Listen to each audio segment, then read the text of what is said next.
നമസ്കാരം, ഞാൻ ശില്പ ഗോവർദ്ധൻ. കോളേജിൽ പുതിയതായിട്ടൊരു കോഴ്സിന് ജോയിൻ ചെയ്തിട്ട് ആദ്യമൊന്നും കുഴപ്പമില്ലായിരുന്നു. പക്ഷേ പിന്നീട് കുട്ടികളെല്ലാം എന്നെ വല്ലാണ്ട് ഒറ്റപ്പെടുത്തുന്നു, കോർണർ ചെയ്യുന്നു എന്നുള്ള ഒരു സങ്കടം ഒരു പെൺകുട്ടി പറയുകയുണ്ടായി. ഇതേപോലെ നിരന്തരം ഒരുപാട് കഥകളുണ്ട് കേട്ടോ. ഓഫീസിൽ നമ്മളെ ഒറ്റപ്പെടുത്തുന്നു, വല്ലാണ്ട് കോർണർ ചെയ്തിട്ട് നമുക്ക് ആരുടെടുത്തും സംസാരിക്കാൻ പോലും ആളുകളില്ലാതെ ഒറ്റപ്പെട്ടു പോയ ഒരുപാട് ആളുകളെ വിളിക്കാറുണ്ട്. ശരിക്കും നമ്മൾ ഓർക്കേണ്ട ഒരു കാര്യം, അവരുടെ ലക്ഷ്യം എന്ന് പറഞ്ഞാൽ അവർക്ക് ആ ഒരു സമയം തോന്നിയ എന്തെങ്കിലും ഒരു ഈഗോ ക്ലാഷിൻ്റെ പുറത്ത് നമ്മളെ ഒന്ന് ഒറ്റപ്പെടുത്തി, നമ്മളെ ഒന്ന് വേദനിപ്പിക്കണം എന്നത് തന്നെ ആയിരിക്കും.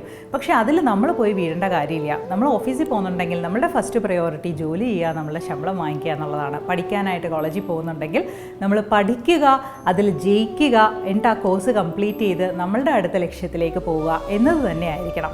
നമ്മൾ ഈ ആളുകൾ നമ്മളോട് ഇങ്ങനെ ചെയ്തു എന്ന് വിചാരിച്ച് നമ്മളുടെ ആ ഫസ്റ്റ് പ്രയോറിറ്റി മറന്നു പോകാൻ പാടില്ല. ഓഫീസിലെ ജോലി എനിക്കിനി വേണ്ട, അല്ലെങ്കിൽ കോളേജിൽ ഇനി ഞാൻ പോകുന്നില്ല എന്ന രീതിയിൽ തീരുമാനം എടുക്കാൻ പോയി കഴിഞ്ഞാൽ നമ്മൾ എല്ലാ കാലഘട്ടത്തിലും എല്ലായിടത്തുനിന്നും തോറ്റ് പിന്മാറി ഓടേണ്ടി വരും. അതാണോ നമ്മൾ ചെയ്യേണ്ടത്? അല്ലെങ്കിൽ നമ്മുടെ ലക്ഷ്യം മാത്രം മുന്നിൽ കണ്ട് ആരൊക്കെ സൈഡിൽ വന്ന് എന്തൊക്കെ പറഞ്ഞാലും അതൊന്നും നമ്മളുടെ വിഷയമല്ല എന്ന് ചിന്തിച്ച് ഇഗ്നോർ ചെയ്യേണ്ട കാര്യത്തിന് ഇഗ്നോർ ചെയ്ത് മുമ്പോട്ട് പോയാൽ നമുക്ക് നമ്മുടെ ലക്ഷ്യത്തിലെത്താം.